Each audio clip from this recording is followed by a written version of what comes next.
Thanks. Thank you, Chair. Senator Ludlam for about 5 or 7 minutes. Thank you, Chair. Look, just along those lines, I'm going to ask you about a couple of particular projects that ARENA funds in Western Australia. But maybe to the Minister, did you consider and take your point about the process of green paper, white paper that the government's engaged in?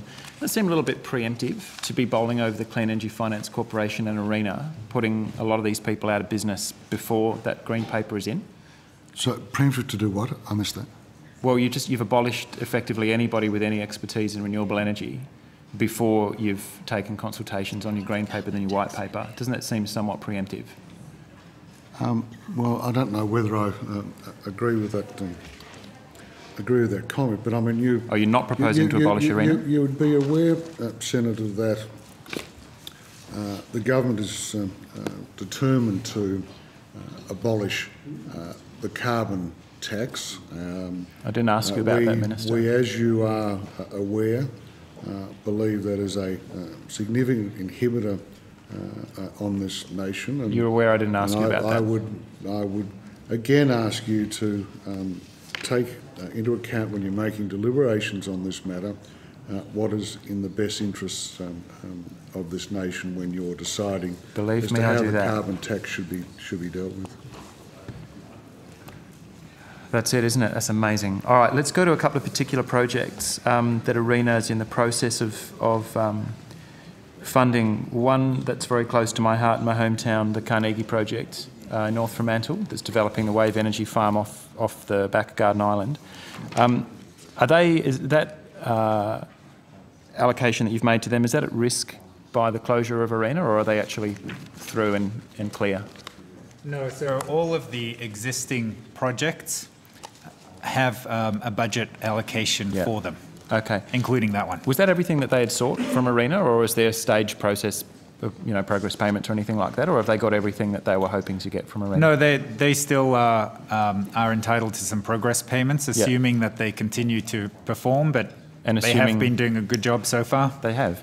And assuming that ARENA continues to exist, how much funding is at stake if you're no longer there when their next project, when their next milestone comes up? So, Senator, whether you missed it before...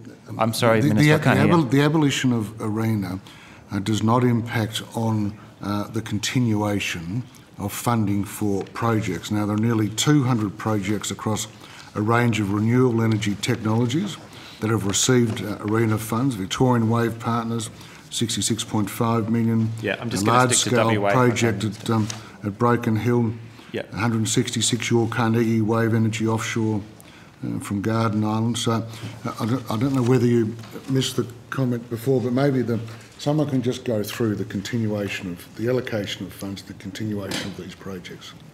I'll just confirm the government's intention to commit and honour contracts that have been entered into to the value of about $1.2 billion. The government also provided departmental funds to ensure those contracts and milestone payments are managed in accordance with existing arrangements. So I'm not taking it as read by any means that the Parliament will consent to the abolition of ARENA, but if that does come to pass, everything that's through the gate thus far you will honour. The government's already made that commitment in the budget, yes. Okay. Can I take you to the grant, US $420,000 to Abengoa, Spanish solar thermal company? I visited one of their facilities in Spain with Senator Milne a year or so ago and was very impressed. What can you tell us about that project and what the Australian taxpayer gets for that grant? Sure. So it's in a location called Perenjori. I hope I'm getting that right. You're close, yep. Which is out near Geraldton in Western Australia. And it is a feasibility study for a solar thermal plant. As you rightly said, it's a 20 megawatt solar thermal plant that is being evaluated. A solar thermal plant of that scale has about 200,000 square metres of mirrors that would focus up onto a single point, at which point steam is essentially heated to a very high temperature. Yeah. Interestingly, there's technology that may well be deployed, and it's being investigated in this feasibility study that has been developed at CSIRO in Newcastle, also with some support from ARENA, and they're in the process of making the first supercritical steam out of solar thermal plant. Now, that's very important because supercritical steam can be used in a coal-fired power station and existing technologies at very high efficiencies. So, okay, so a wide number of applications. The 420,000, is that the sum total of ARENA's and its successor body, whatever that is, commitment to Abengoa, or again are there a set of progress payments for various milestones? Well, that is the sum total commitment. I'm not familiar how exactly that 420 is paid out, whether it's 1 or 2 or 3 milestones. Typically, there'd be at least a couple. But that is that obviously would not support the full project. This is just a feasibility study, and the idea is to learn and to share those learnings with the industry in Australia to determine whether or not projects like this are commercially viable, and if not, how much further they have to go to be commercially viable. Just finally from me, as a West Australian, I'm very interested in synergies with the mining industry. Is your assistance, the assistance of this industry in effectively eliminating their diesel fuel bill or their gas fuel bill, that you've had a recent partnership with Rio to install solar on one of the bauxite mines.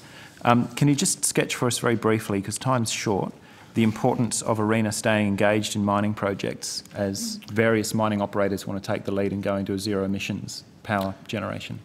Well, their motivation tends to be cost as opposed to emissions. Fine. But that's why we're pursuing it, because there's actually a lot of value in reducing costs. So as of today, if you put solar power, so this is solar panels, PV, into a diesel powered mine site, that typically is cheaper today, or it is very close to cheaper.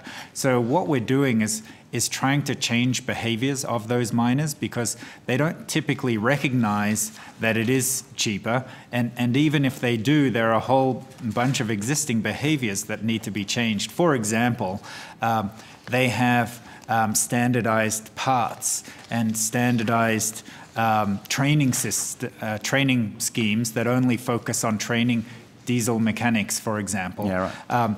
But if you show them that they can actually save money, through this program, they'll do it on their own. And one of the interesting things is that we've had, out of the 72 applications we received for the off-grid program, there's a number of them that once we've worked through the application with them, we've jointly discovered that they don't need a grant. It is economical, and they're doing it on their own. Brilliant. In a number of other cases, the grant would be fully recoupable. Thank you very much. I'll leave it there. Wish you well, and the Greens will be doing everything that we can to ensure that you can continue to do the important work you do.